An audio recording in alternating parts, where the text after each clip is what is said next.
मीना, अब हम एक पल की भी देरी नहीं कर सकते। हमें तुरंत निकलना होगा। हालात बहुत बिगड़ चुके हैं। नदी का पुश्ता बुरी तरह टूट गया है। तुम यकीन नहीं करोगी, मैंने अभी अभी अपनी आंखों से सुधा का पूरा घर पानी के तेज बहाव में तिनके की तरह बहते हुए देखा है। हमारे खुद के घर में पानी घुटनों तक आ गया है। मुझे नहीं लगता कि हमारा कच्चा घर इस सैलाब को झेल पाएगा। मीना, हमारा घर अब नहीं बचेगा। क्या? ये तुम क्या कह रहे हो? अब हमारा क्या होगा? इस भयानक काली रात में हम आसरा कहाँ ढूंढने जाएंगे? और बबलू बबलू वो तो अंदर गहरी नींद में सो रहा है। इतनी तेज बारिश और तूफान में इस छोटे से बच्चे को गोद में लेकर हम किस तरह भागेंगे? मुझे तो कुछ समझ ही नहीं आ रहा। बाकी गांव वाले क्या कर रहे हैं? हमारे पड़ोस वाले माधव काका का क्या हुआ? उनकी पत्नी तो वैसे ही इतने दिनों से बीमार चल रही थी ना। कोई भी नहीं रुका मीना, कोई भी नहीं। अरे माधव काका तो हालात को पहले ही भाप गए थे, इसलिए वो शाम ढलने से पहले ही अपनी बीमार पत्नी को लेकर यहाँ से निकल गए।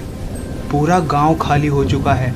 सबके सब अपनी जान बचाने के लिए भागकर ठाकुर साहब के पक्के और 2 मंजिला मकान में जाकर छिप गए हैं। हमें भी तुरंत वहीं चलना होगा मीना, इससे पहले कि पानी हमारे सर के ऊपर बहने लगे। चलो जल्दी करो। लेकिन एक बहुत बड़ी मुसीबत है मीना। ठाकुर साहब का मकान पश्चिम दिशा में है और मैंने अभी अपनी आंखों से देखा है कि पश्चिम की तरफ जाने वाला पूरा रास्ता बाढ़ के मटमैले पानी में पूरी तरह डूब चुका है। वहाँ छाती तक पानी भर गया है। हमारे लिए अब उस तरफ से होकर जाना बिल्कुल नामुमकिन है, एकदम नामुमकिन। हे भगवान, सब रास्ते बंद हो गए। तो फिर अब तुम क्या करोगे? अगर हम यहाँ रुके तो पानी हमें बहा ले जाएगा और वहाँ हम जा नहीं सकते। अब हमारी और हमारे बच्चों की जान कैसे बचेगी? अरे हौसला रखो मीना। देखो, अगर हमें यहाँ से निकलना ही है तो हमें पूरब दिशा की ओर जाना होगा, यानी सीधे उस घने जंगल की ओर। मैं जानता हूँ ये काम मुश्किल है, लेकिन कम से कम जंगल की ज़मीन काफ़ी ऊंचाई पर तो है। हमारे पास बस एक यही रास्ता बचा है। क्या? जंगल में? इस घंघोर अंधेरी और तूफानी रात में तुम हमें जंगल में ले जाने की बात कर रहे हो? क्या तुम सच में पागल हो गए हो? उस डरावने जंगल के भीतर तुम खुद दिन में भी जाने से कतराते हो। पूरा गांव जानता है वो खूंखार डाकुओं और लुटेरों का डेरा है। पानी से बच करके हम खुद को मौत के मुंह में ढकेल दें? तुम ये चाहते हो? सुनो मीना, मेरी बात ध्यान से सुनो। मैं ये फैसला यूं ही नहीं ले रहा। अरे मैंने बहुत सोच समझ कर ही ये बात कही है। अगर हम उन डाकुओं के डर से यहीं घर में दुब के रहे तो ये उफनता हुआ पानी हमें हमारे बच्चे के साथ बहा ले जाएगा। हमारी हालत इस वक्त एकदम आगे कुआं और पीछे खाई जैसी है। अरे जब दोनों तरफ मौत सामने खड़ी है तो कम से कम वहाँ चलते हैं जहाँ मौत से लड़ने का कोई मौका तो मिले। डाकुओं का जो होगा वो बाद में देखा जाएगा। अरे लेकिन फ़िलहाल इस भयानक बाढ़ से तो बचे। ज़रा खुद ठंडे दिमाग से सोचो मीना, वो डाकू आखिर इंसान ही तो है ना? पानी की इन बेकाबू लहरों में कोई दया नहीं होती मीना। अगर हम उन डाकुओं के सामने हाथ जोड़कर गिड़गिड़ाएंगे, अपने इस मासूम बच्चे का वास्ता देंगे, तो शायद उनका पत्थर दिल थोड़ा पसीज जाए और वो हम पर रहम खा लें। और अगर किस्मत बहुत ही ज़्यादा ख़राब हुई तो ज़्यादा से ज़्यादा वो हमसे अपनी ग़ुलामी ही तो करवाएंगे। कम से कम हमारी जान तो बख्श देंगे। मैं अपनी हिफाजत के लिए भारी कुल्हाड़ी अपने साथ ले रहा हूँ। और सुनो मीना, तुम भी खाली हाथ मत चलो। अपने साथ एक दरांती भी उठा लो। घने जंगल में और किसी भी मुसीबत के वक्त यही हमारे काम आएगी। चलो चलो, अब एक पल भी बर्बाद मत करो। ठीक है जी, जैसे तुम्हारी मर्जी। मैं साथ चल रही हूँ, लेकिन दहलीज पार करने से पहले मैं मन ही मन अपने भगवान को याद कर लूँ। अब वही हमारी आखिरी उम्मीद है। मूसलाधार बारिश और घुप अंधेरे के बीच तीनों कीचड़ भरे जंगल के रास्ते पर संघर्ष करते हुए आगे बढ़ते हैं। पापा, मेरे पैर इस भारी कीचड़ में धंस रहे हैं। मुझसे अब एक कदम भी और नहीं चला जा रहा। मेरे पैरों में बहुत दर्द हो रहा है। हम इतनी अंधेरी रात को कहाँ जा रहे हैं पापा? हमारा अपना घर कहाँ रह गया? अरे मेरे बहादुर बेटे, वो हमारा पुराना घर तो बाढ़ के पानी में नीचे छिप गया है बाबू। अब हमें रहने के लिए एक नई और सुरक्षित जगह ढूंढनी होगी जहाँ वो गंदा पानी हम तक ना पहुँच सके। पापा, क्या इस अंधेरे जंगल में बड़ा सा बाघ रहता है? माँ हमेशा कहती है कि जंगल के अंदर खौफनाक भूत और बुरे डाकू रहते हैं जो बच्चों को पकड़ लेते हैं। मुझे यहाँ बहुत डर लग रहा है पापा। मुझे घर जाना है। अरे मेरे शेर बेटे, जब तेरा हट्टा कट्टा पिताजी तेरे साथ है तो फिर डरने की क्या बात है बाबू। और सुन, ये भूत भूत जैसी कोई चीज़ दुनिया में नहीं होती है। तेरी माँ तो बस तुझे शरारत करने से रोकने के लिए झूठा मूठा डराती रहती है। क्यों मीना, सही कह रहा हूँ ना मैं? अजी सुनते हो, मुझे तो इसका माथा तवे की तरह जलता हुआ लग रहा है। इसका पूरा शरीर गर्म हो रहा है। इतनी तेज बारिश में लगातार भीगना और इस सर्द हवा की वजह से कहीं इसको कड़ाके की ठंड तो नहीं बैठ गई। हे भगवान, अब बातों में वक्त बर्बाद मत करो। जल्दी से सिर छिपाने के लिए कोई सूखी जगह ढूंढो, वरना मेरा बच्चा ठंड से ठिठुरकर बीमार पड़ जाएगा। मैं अपनी तरफ से पूरी कोशिश कर तो रहा हूँ मीना। मैं क्या जानबूझकर देरी कर रहा हूँ? इस दलदल जैसे कीचड़ में पाँव टिकाना कोई आसान बात थोड़ी है। अरे रे रे, हर कदम पर पैर धंसता जा रहा है। लेकिन अगर हम हार मानकर यहीं रुक गए तो हमारा काम नहीं चलेगा। हमें हिम्मत करके आगे बढ़ना ही होगा। चलो चलो, बस थोड़ी दूर और चलो। पापा, मैं बड़ा होकर ना आपकी तरह कभी लक्कड़हारा नहीं बनूंगा। मैं बहुत सारे पैसे कमाऊंगा और एक बहुत बड़ा, एकदम पक्का मकान बनाऊंगा, ईंट और पत्थर का। ऐसा मकान जो बाढ़ के पानी में कभी नहीं डूबेगा। और फिर मैं आपको और माँ को उसी बड़े से घर में सुरक्षित रखूंगा। बिल्कुल मेरे बच्चे, ऐसा ही होगा। तू खूब मन लगाकर पढ़ना लिखना और एक दिन बहुत बड़ा आदमी बनना। तू बड़े बड़े और मजबूत पक्के मकान बनाएगा। तेरे हाथों से बने हुए मकान को कोई बाढ़ नहीं डिगा पाएगी। अरे मीना, वो देखो, उस तरफ सामने कीचड़ और पानी से उठकर एक सूखी और ऊंची जगह दिखाई दे रही है। चलो, हम वहाँ चलकर थोड़ी देर के लिए सुस्ता सकते हैं। लगता है वहाँ तक पानी का बहाव नहीं आ रहा। तीनों ऊंची जगह पर पहुंचते हैं और हाफते हुए बैठ जाते हैं। ये जगह मुझे ठीक नहीं लग रही। मैं इस जगह को बिल्कुल भी नहीं पहचान पा रही। तुम तो अपनी कुल्हाड़ी लेकर रोज ही लकड़ी काटने इस जंगल के अंदर तक आते हो। क्या ये रास्ता और ये जगह तुम्हारी पहचान की है? क्या तुम पहले कभी यहाँ आए हो? अगर मैं सच कहूँ मीना, तो मैं भी इस जगह को बिल्कुल नहीं पहचान पा रहा हूँ। मैं हमेशा लकड़ियाँ काटने के लिए जंगल के पश्चिम वाले हिस्से की तरफ जाता हूँ। इस पूरब वाले हिस्से की तरफ मेरा आना कभी नहीं हुआ। गांव के कई बुजुर्ग लोग अक्सर कहते थे कि इस तरफ के जंगल में खूंखार डाकुओं की टोलियां डेरा डाले रहती है, इसलिए खौफ के मारे कोई भी इस तरफ कदम रखने की हिम्मत नहीं करता। क्या क्या कहा? डाकुओं का डेरा? हे भगवान, तो क्या इसका मतलब है कि अभी हम उसी मनुष्य जगह पर बैठे हैं? एक तरफ पीछे मुड़े तो बाढ़ का फंता पानी जान लेने को तैयार है, और आगे बढ़े तो खूंखार डाकुओं का खौफ। हे भगवान, हमारा फूटा नसीब। न जाने आज हमारे नसीब में क्या लिखा है। कौन जाने अगली सुबह हम देख भी पाएंगे या नहीं। हे भगवान, इस हालत में, इस कड़ाके की ठंड में अपने बच्चे को लेकर मैं कहाँ जाऊँ? अभी बस कुछ वक्त पहले तो बेतहाशा डर के मारे सुबक सुबक कर रो रहा था, और अब देखो, अब इतनी गहरी थकान से चूर होकर मेरी गोद में सो गया है। जरा रुको मीना, मुझे इसका माथा छू कर देखने दो। कहीं से तेज बुखार तो नहीं चढ़ रहा? अरे भाग्यवान, घबराओ मत, इसे कोई तेज बुखार नहीं है। ये तो बस दिन भर की थकान और इतने लंबे सफर की वजह से इसे गहरी नींद आ गई है। अभी डरने की कोई बात नहीं है। इसकी सांसें एकदम सामान्य चल रही है। हाँ, और मेरी बात ध्यान से सुनो मीना, अब इस तरह रोने और डरने से हमारा काम नहीं चलेगा। इस मुश्किल घड़ी में हमें पत्थर जैसी हिम्मत रखनी होगी। और वैसे भी मैंने तुम्हें और अपने बच्चे को इस सैलाब से निकालकर यहाँ तक लाया है। अब तुम दोनों की जान की हिफाजत करना मेरी जिम्मेदारी है। और रही बात डाकू की, तो अगर वो हमें मारना ही चाहेंगे तो हम मर जाएंगे। लेकिन उस गंदे बाढ़ के पानी में घुट घुट कर बेबसों की तरह डूबकर मरने से तो 1000 गुना बेहतर है कि हम मर्दों की तरह लड़कर मरे। अचानक झाड़ियों के पीछे से पत्तों के सरसराने की तेज आवाज आती है और एक लंबा चौड़ा डाकू हाथ में बड़ी सी भाला ताने उनके सामने आ जाता है। ओए, कौन हो तुम लोग? और इतनी रात गए इस खौफनाक जंगल में क्या मौत का तमाशा देखने आए हो? जानते नहीं कि तुम किस इलाके में खड़े हो? यह हमारा इलाका है। और ये तुम्हारे हाथ में क्या चमक रहा है? कुल्हाड़ी? अभी की अभी बिना कोई चालाकी किए उस कुल्हाड़ी को जमीन पर फेंक दे, वरना तेरी और तेरे इस परिवार की बोटी बोटी काटकर चीलों को खिला दूंगा। फेंक उसे। मालिक, मैं कुल्हाड़ी नीचे फेंक रहा हूँ। मुझ गरीब पर रहम खाइए मालिक। मैं कोई दुश्मन नहीं हूँ। मैं तो पास के गांव का एक मामूली सा लकड़हारा भोला हूँ। नदी के किनारे बसा हमारा पूरा गांव बाढ़ के पानी में बह गया है। मैं तो बस अपनी पत्नी और इस मासूम बच्चे की जान बचाने के लिए घर से भागा था, लेकिन इस गुप्त अंधेरे और बारिश की वजह से रास्ता भटक कर गलती से आपके इलाके में आ गया हूँ मालिक, रहम खाइए। अरे जा जा, हम डाकू किसी की चिकनी चुपड़ी बातों पर इतनी आसानी से भरोसा नहीं करते। यहाँ पुलिस के कितने ही लोग भेस बदलकर हमारी जासूसी करने चले आते हैं। हालांकि तुम्हारी ये डरी सहमी शक्ल और इस कांपती हुई औरत को देखकर तो नहीं लगता कि तुम हमारे लिए कोई खतरा हो, लेकिन इसका फैसला मैं नहीं, हमारे सरदार करेंगे। चलो अब चुपचाप मेरे आगे आगे चलो, तुम्हें सरदार के पास ले चलते हैं। और हाँ, अगर भागने की कोई भी होशियारी की तो पीठ में ही गोली मार दूंगा। चलो आगे बढ़ो।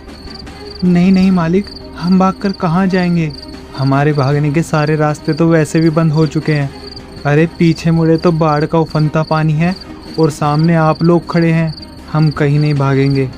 हम आपके सरदार के सामने चलकर उन्हें सारा सच बता देंगे। हाँ चलिए, हम आपके साथ चलते हैं। डाकू उन्हें एक बड़ी और अंधेरी गुफा के अंदर ले जाता है, जहां दीवारों पर मशालें जल रही थीं।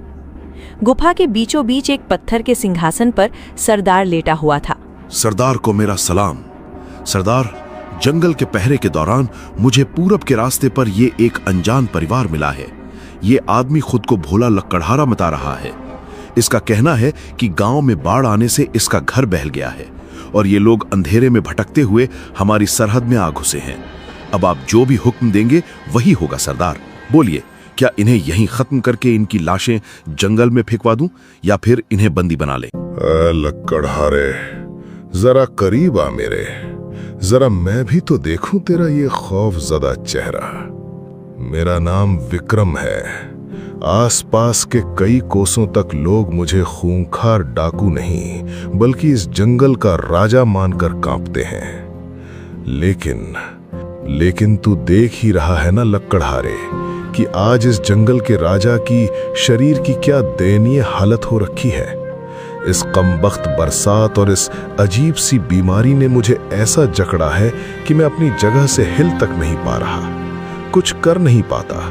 बस दिन भर इस गुफा की छत को घूरता रहता हूँ और अपनी बेबसी पर खून के घूंट पीता रहता हूँ। सरदार, ओ सरदार, मैं आपके पैर पड़ता हूँ मालिक। मुझ गरीब और मेरे बेकसूर परिवार को मत मारिए मालिक। मैं तो बस एक मामूली सा फटेहाल लकड़हारा हूँ। मुझ गरीब को मारकर आप लोगों को भला क्या हासिल होगा? मेरे पास तो आपको देने के लिए एक फूटी कौड़ी तक नहीं है। जो थोड़ा बहुत था वो सब आज की बाढ़ अपने साथ बहा ले गई। हम आपके बहुत काम आएंगे मालिक। आप हुक्म करेंगे तो हम आपके लिए लकड़ियाँ भी काटेंगे। हाँ, मीलों दूर से पानी भी भर कर लाएंगे। आप जो कहेंगे हम वो करेंगे। बस आप हमारी जान बख्श दीजिए। भगवान के लिए हमारी जान बख्श दीजिए सरदार। बस बस, उठ जा, उठ लकड़हारे, उठ जा। अरे मेरे पैरों में इस तरह गिरने और गिड़गिड़ाने की कोई जरूरत नहीं है। मैं डाकू हूं रे डाकू, कोई बेरहम कातिल नहीं। जो इंसान अपनी पत्नी और छोटे से बच्चे को लेकर बाढ़ के खौफ से अपनी जान बचाकर भाग रहा हो, उस पर हाथ उठाने जितना नीच और गिरा हुआ मैं अभी नहीं हुआ हूं। मैं भी जन्म से कोई डाकू नहीं था। कभी मैं भी तुम्हारी तरह एक शरीफ गृहस्थ हुआ करता था, लेकिन उस जालिम जमींदार के अत्याचारों ने मेरा सब कुछ छीन लिया और मुझे हथियार उठाकर इस घने जंगल में आने पर मजबूर कर दिया। सरदार, हम पर दया कीजिए सरदार। हम उम्र भर आपके एहसानमंद रहेंगे सरदार। हम पर दया कीजिए सरदार, हम पर दया कीजिए, दया कीजिए। मैंने कहा ना, डरो मत। मैं तुझे और तेरे परिवार को इस गुफा में पनाह दूंगा। जब तक बाहर ये बरसात कम नहीं होती और बाढ़ का पानी उतर नहीं जाता, तुम लोग हमारे साथ यहीं महफूज रहोगे। लेकिन यहाँ एक बहुत बड़ी समस्या है। इस गुफा में अन्न का एक दाना तक नहीं है। हम खुद पिछले 3 दिनों से पूरी तरह भूखे हैं। इससे पहले बस पेड़ से तोड़कर 2-4 कच्चे केले खाकर अपना वक्त काटा था।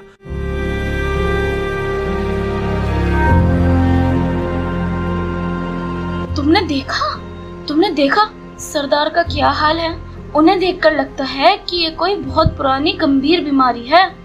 उनके सीने में इतना कफ जमा हो गया है कि बेचारे ठीक से सांस भी नहीं ले पा रहे। नींद में भी तड़प तड़प कर खांस रहे हैं। और उनकी बाकी आदमियों को देखा, भूख के मारे बेचारों की आंखें तक अंदर धंस गई हैं।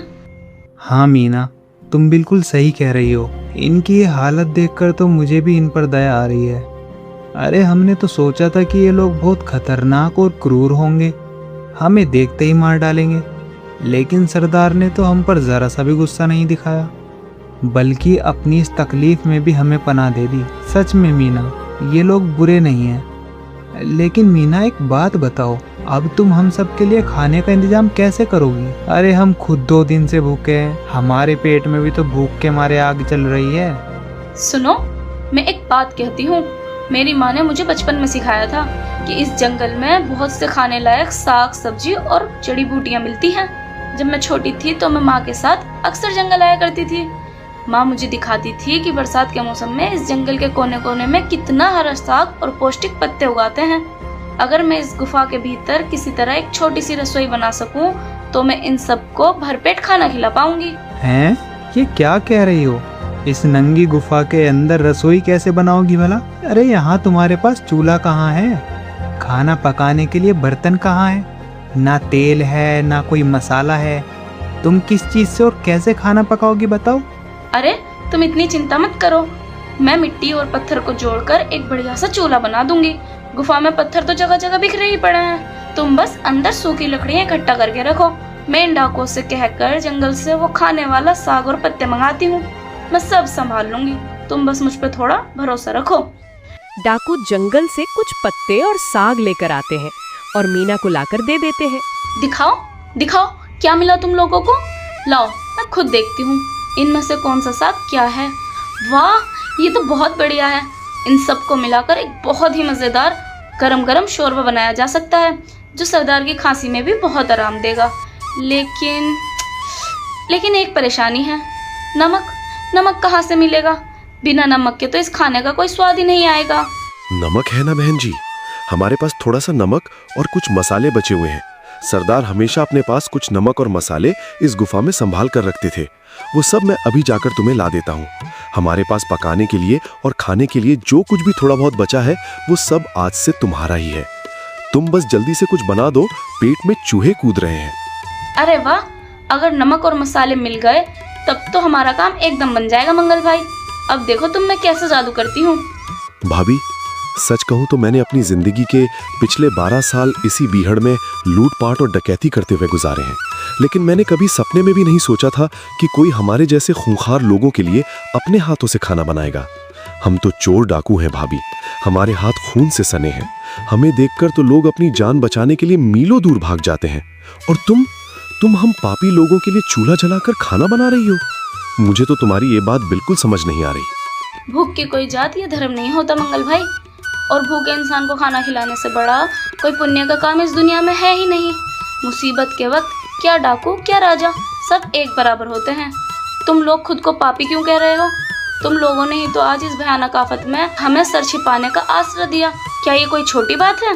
जरा सोचो, अगर आज तुम लोग हमें पनाह न देते तो आज रात हम तीनों उसी बाढ़ के गंदे पानी में कहीं बहकर अपनी जान गंवा चुके होते।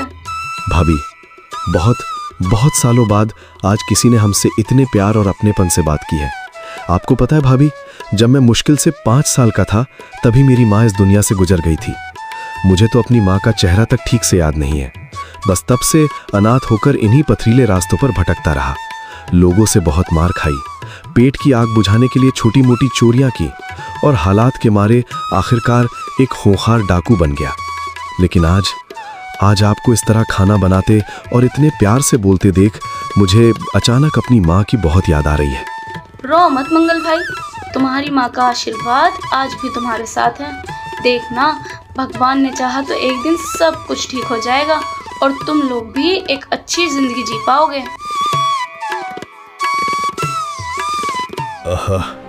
ये कैसी मनमोहक खुशबू आ रही है।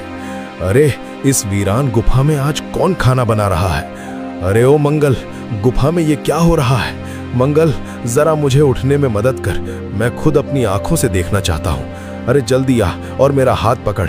न जाने कितने जमाने बाद मुझे खाने की ऐसी खुशबू नसीब हुई है। सरदार जी, मैं उस गरीब लकड़हारे की पत्नी मीना हूँ। मैंने आप सबके लिए थोड़ा सा गरम गरम शोरबा बनाया है। मुझे जंगल से कुछ अरबी, चना और कलमी का ताज़ा साग मिल गया था। आपकी इस बीमारी में गरम और पौष्टिक शोरबा पीने से आपके कमजोर शरीर में थोड़ी ताकत आएगी। आइए धीरे धीरे उठिए, शरीर के साथ कोई जबरदस्ती मत कीजिए। मंगल भाई, मंगल भाई जरा सरदार जी को सहारा देकर यहाँ तक लाओ। तुम तो सच में महान हो बेटी, साक्षात अन्नपूर्णा का रूप हो तुम। इस वीरान और मनहूस गुफा में आकर तुमने पूरी रसोई ही सजा दी। लेकिन बेटी, मेरे ये सारे बच्चे पिछले 3 दिनों से भूख से तड़प रहे हैं। तुम पहले ये शोरबा इन्हें खिलाओ। मैं तो अब एक बूढ़ा और बीमार आदमी हूँ। न जाने और कितने दिन की मेरी सांसें बची हैं। मुझसे कहीं ज्यादा इस खाने की जरूरत मेरे इन भूखे बच्चों को है। ये खाना यहाँ मौजूद सबको मिलेगा सरदार जी, आप बिल्कुल चिंता मत कीजिए। मैंने इतना बना लिया है कि सबके लिए काफी होगा। लेकिन सबसे पहले आप खाएंगे। आपके शरीर को इस वक्त सबसे ज्यादा ताकत की जरूरत है। ये पौष्टिक खाना खाकर ही तो आप जल्दी ठीक हो पाएंगे। मेरा खाना बनकर एकदम तैयार है, आप बस यहाँ आराम से बैठ जाइए। तुम्हारी इस ममता को मैं कैसे ठुकरा सकता हूँ बेटी। तुम्हारे हाथों से बना ये अमृत तो मैं जरूर खाऊंगा। मंगल काका, क्या तुम सच में एक खतरनाक डाकू हो? पर तुम देखने में तो बिल्कुल भी डाकू जैसे नहीं लगते। तुम तो एकदम मेरे बड़े काका ताऊजी जैसे दिखते हो। मेरे बड़े काका ना बहुत पहले काम करने के लिए दूर शहर गए हैं। बहुत दिन हो गए वो लौटकर वापस ही नहीं आए और ना ही कोई चिट्ठी भेजते हैं। मेरे पापा कभी कभी काका को याद करके छुप छुप कर रोते हैं। अच्छा एक बात बताओ, क्या तुम मेरे काका बनोगे? अरे पगले, तू ही बता, तेरे हिसाब से एक डाकू देखने में कैसा होता है? क्या हम डाकुओं के सिर पर बड़े बड़े सींग होते हैं या कोई लंबी सी पूंछ लटक रही होती है? अरे बाबू, डाकू भी तो आखिर इंसानी होता है ना। हाँ, मैं ये भी जानता हूँ कि डकैती करना, लोगों को डराना कोई अच्छी बात नहीं है, पर हालात कभी कभी इंसान को बुरा बना देते हैं। और हाँ, आज से मैं ही तेरा काका हूँ, तेरा अपना प्यारा मंगल काका। अरे काका, मेरे मंगल काका। अच्छा काका, आपको एक बात पता है? मेरी माँ ना इस पूरी दुनिया की सबसे अच्छी रसोइया है। हमारे गांव में जब भी कोई बड़ी दावत होती है या किसी की शादी होती है तो मेरी माँ ही सबके लिए खाना पकाती है। गांव के सब लोग कहते हैं कि मेरी माँ के हाथों में ना एकदम जादू है, जादू। हाँ बाबू, ये बात तो एकदम 100 आने सच है। तेरी माँ सच में बहुत ही स्वादिष्ट खाना बनाती है। अभी हमारे सरदार ने खुद उनके हाथ का खाना खाकर उनकी इतनी तारीफ की है। हम सबको भी सालों बाद इतना अच्छा खाना नसीब हुआ। तेरे माता पिता दोनों बहुत ही नेक और सच्चे इंसान है रे बाबू। सच कहूं तो इस दुनिया में इतने अच्छे और निस्वार्थ लोग भी होते हैं, ये बात मुझे आज ही पता चली है। अच्छा काका, ये तो बताओ, तुम रो क्यों रहे हो? क्या इतने बड़े और खतरनाक डाकू भी कभी रोते हैं? मेरी माँ तो कहती है कि डाकू तो हमेशा दूसरों को रुलाते हैं। अरे रोते हैं रे बाबू, हम डाकू भी अकेले में बहुत रोते हैं। हमारे सीने में भी एक दिल होता है जो दुखता है। और सुन, हम लोग वो वाले बुरे डाकू नहीं हैं जो बेकसूर लोगों को रुलाएं। समझ गया मेरे शेर? ए मीना, जरा एक बार बाहर की तरफ नजर दौड़ाकर तो देखो। जहां तक भी हमारी नजर जा रही है वहां सिर्फ और सिर्फ पानी दिखाई दे रहा है। हमारा पूरा गांव, वो खेल के मैदान, हमारी फसलों से भरे खेत, सब कुछ इस भयंकर बाढ़ में डूब चुका है। बाहर का नजारा देखकर तो ऐसा लग रहा है जैसे कोई पूरा का पूरा समंदर उफन कर इस जमीन पर उतर आया हो। हमारा वो प्यारा सा घर जहाँ भी खड़ा था, शायद अब वहाँ मछलियाँ तैर रही होंगी। लेकिन ये सच में भगवान की बहुत दया है मीना कि इस गुफा के अंदर एक बूंद पानी नहीं आ रहा। अरे उन्होंने ही किसी फरिश्ते की तरह हमें यहाँ सही सलामत भेज दिया। अगर हम गांव में ही रुके होते तो शायद हम भी उस सैलाब के पानी में तिनके की तरह बह गए होते। सच में इसी गुफा ने ही आज हमारी जान बचाई है। हाँ, तुम बिल्कुल सही कह रहे हो। और उधर रसोई में देखो, मैंने भी जरूरत का कितना कुछ सामान इकट्ठा कर लिया है। मंगल भाई और उनकी टोली के लड़के रोज अपनी जान पर खेलकर जंगल से कुछ न कुछ खाने लायक लेके आते हैं। उन सबको मिलाकर मैंने काफी दिनों का इंतजाम कर लिया है। कल मैं सबके लिए ताजी मछली का शोरबा बनाऊंगी। देखना सबको बहुत पसंद आएगा। हे मीना, सच कहूं तो तुमने इस वीरान और ठंडी गुफा को ही एक जीता जागता घर बना दिया है। मुझे तुम्हारी समझदारी पर पूरा भरोसा था मीना, और आज तुमने उसे सच कर दिखाया है। यहाँ मौजूद हर एक इंसान आज तुम पर गर्व कर रहा है। मुझे लगता है कि हमारी ये छोटी सी नेकी शायद इन डाकू की जिंदगी हमेशा के लिए बदल देगी। मंगल, ओ मंगल, इधर आ, मेरे पास बैठ। मेरा वक्त अब पूरी तरह से खत्म होने को आ गया है रे। मेरे सीने में जो नामुराद बीमारी घर कर गई थी, अब वो मेरी जान लेकर ही जाएगी। मैं अच्छी तरह जानता हूं कि मेरे फेफड़े पूरी तरह सड़ चुके हैं। मैं अब बस कुछ ही पलों का मेहमान हूं। मैं ये बात बहुत पहले से जानता था, लेकिन जाने से पहले मैं तुझसे एक बहुत जरूरी बात कहना चाहता हूं। मेरी बात ध्यान से सुन मंगल, क्योंकि शायद ये मेरी आखिरी बात हो। अरे सरदार, आप ये कैसी मनहूस बातें कर रहे हैं? आपको कुछ नहीं होगा। अभी तो आप बहुत जिएंगे सरदार, हम आपको कुछ नहीं होने देंगे। चल झूठे, मुझे ये झूठी तसल्ली मत दे। अरे मैं मौत से नहीं डरता मंगल। मौत तो एक ना एक दिन सबको आनी ही है। डर बस एक ही बात का है।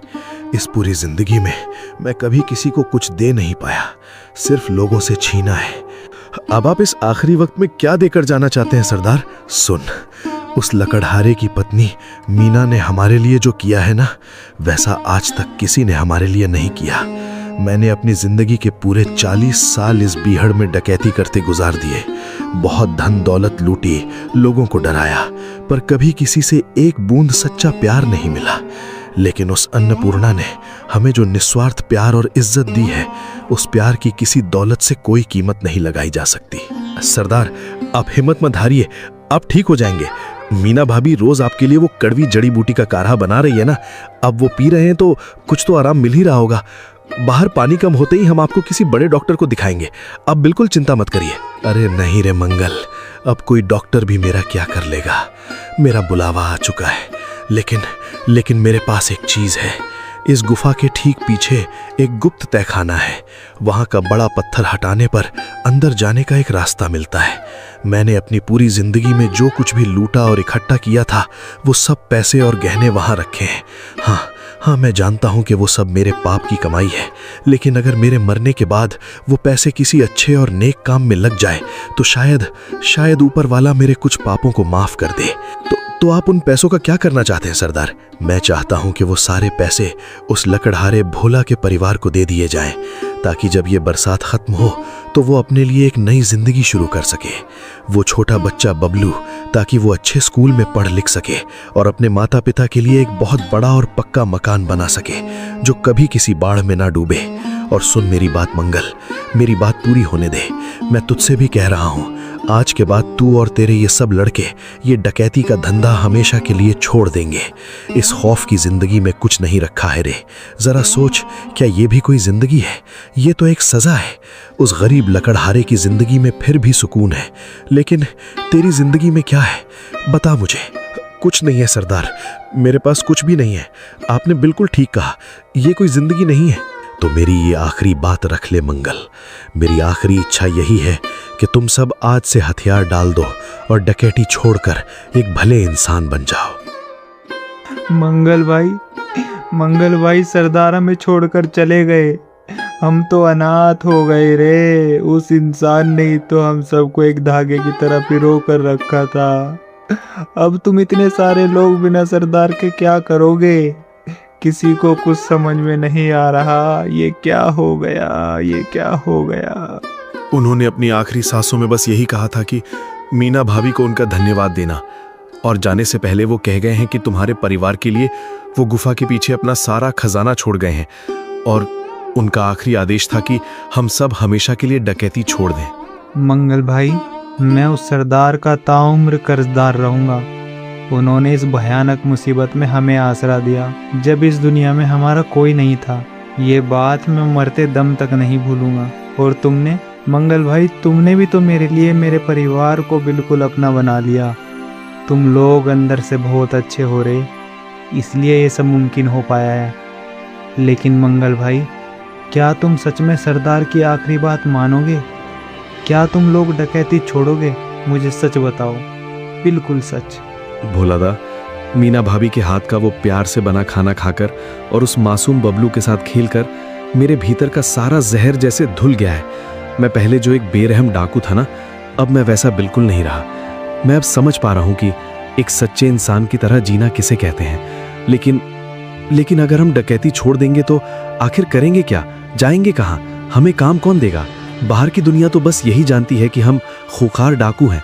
मेरे दिमाग में एक बहुत ही बढ़िया योजना आई है मंगल भाई, ध्यान से सुनो। देखो, सरदार के छोड़े हुए पैसे से हम एक बहुत नेक काम कर सकते हैं। देखो, जैसे ही ये बाढ़ का पानी उतरेगा और बरसात खत्म होगी, हम गांव के पास जाकर एक बड़ा सा होटल खोलेंगे। मीना के हाथों का हुनर तो तुमने देखा ही है। अरे उसके हाथों में जादू है।